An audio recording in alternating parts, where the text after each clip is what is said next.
throughout this semester, we are going to have to contend with degrees of freedom. I thought it would be a good idea to very briefly explain what degrees of freedom are. Imagine you have some variable a, and it has the value 10. So you assign the value of 10 to a. You have no freedom in choosing the value of a once you've made that determination. So a is equal to 10, you have no freedom. So what we say is there are 0 degrees of freedom. Now, on the other hand, imagine you have b plus c is equal to 10. Well, the value of b can be anything you want. It could be 100, it could be 9, it could be 3. Whatever it is, choose a value.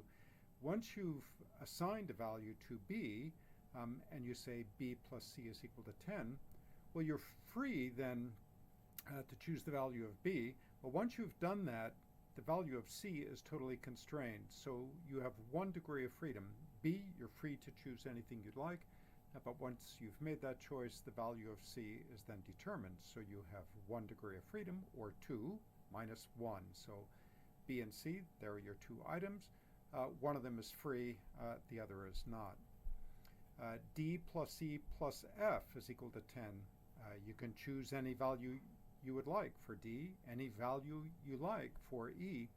But once you've done that, the value of F is constrained. So you now have 2 degrees of freedom. D and E are free, but once that choice has been made, then F is constrained, so you have 2 degrees of freedom. G plus H plus I plus J is equal to 10. G can be anything you'd like, H can be anything you'd like, I can be anything you'd like, but once you've chosen those values, then J is constrained. So again, you have 4 items. One of them is constrained, so 4 minus 1 is 3 degrees of freedom.